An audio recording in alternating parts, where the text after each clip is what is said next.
So let's talk about book reviews on Amazon. And this is a really important topic, and I know it's a sensitive topic because people are very sensitive about negative reviews. So, reviews, as everybody should know by now, are vital for driving sales. If your book does not have any reviews, you're going to find you need a lot of traction in order to get reviews. And when I say traction, it means you have to market the heck out of it, or you have to start spending a lot on paid advertising campaigns to drive people to your detail page. Next, it impacts advertising costs because if your book has no reviews versus your book has 20 reviews, that's going to make a difference in whether or not people actually convert from a browser to a buyer. And I had earlier in the totally free Amazon Masterclass for publishers, I showed a chart that explains the math behind this particular fact. And then consider some of the other reasons why reviews are important. And one thing that everybody should know when it comes to negative reviews, the gut feeling is, oh, I worked so hard on this, or my team, they really put out a professional looking book, and why are people giving it negative reviews?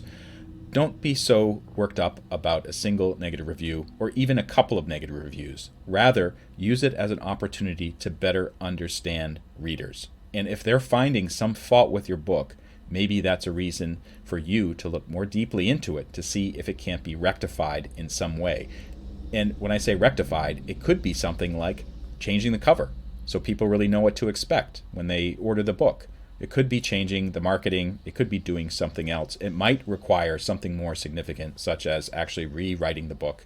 And I've actually had to do that with some of the books in my series before.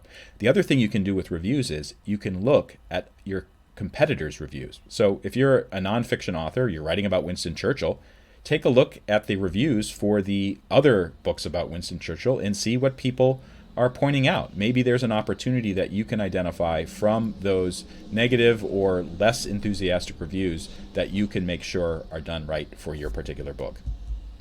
There's many ways to get legitimate reviews. All of these methods are possible. Book front matter or back matter, and I'm going to show an example of that in a little bit. ARC, Advanced Reader Copy or Advanced Review Copy programs.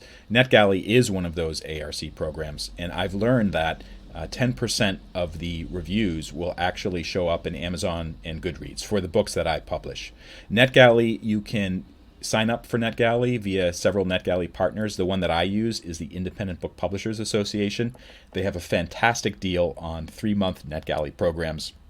I think it's like $200 or $300, and really it generates lots of reviews for the new books that I'm publishing. Kirkus Indie, Forward Reviews, Publishers Weekly, those are other sources of professional reviews. All of them have unpaid reviews. The problem is getting access to the reviewers because they're these three sources, they're just inundated by new books. But they also have some paid programs for indies, and you can look into them to see if it suits your needs. Goodreads giveaway. I've used these programs before to give away paperback copies of my book, and I also see now that they do Kindle giveaways. You may find success with this particular method to getting reviews. Amazon Vine in the early reviewer program. Amazon Vine used to be free. It no longer is, so that may not be an option for you. In the early reviewer program, Amazon actually phased this program out, so it's no longer possible to get reviews via this particular method. Don't do this if you are seeking reviews. Please give me a 5-star review.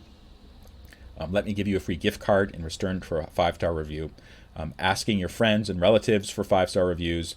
Joining these review clubs. And let me describe how this works, because somebody came up to me after one of my talks in San Diego and proudly announced, I belong to this Facebook club, and publishers and authors, we give each other 5-star reviews, and it's totally legitimate. And they're actually not legitimate at all.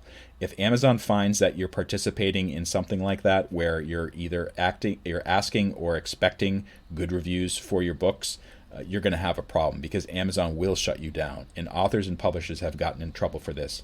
And then any sort of paid third-party service that says you can pay them money and they'll generate 5-star reviews, they are not valid. Even for the services I named earlier, like NetGalley, there's no expectation you're going to get a good review. And by the way, you may get a bad review. So just understand that. If your book is not professional, it's not meeting expectations, maybe it was not edited properly, and that's an issue for ARCs especially. That may show up as negative reviews in NetGalley. So just keep that in mind. And the same thing with many of these other sources for legitimate reviews. So this is another thing that I mentioned earlier. In your book front matter or back matter, you can have a call to action that asks people to give you an honest review or recommend it or share it with other people. It's perfectly okay to do that. I've been doing that for 10 years. I don't know if many people really pay attention to that anymore, but this is a sincere note that we put at the end of the book asking for readers to leave an honest review online. I didn't say honest review on Amazon or anywhere else. I just said an honest review online to share their thoughts and let other people know what to expect. I hope this video helped you a lot. If it did, please consider liking it and sharing it with other people. And also, there are many more videos in the totally free Amazon Masterclass. Hope to see you soon.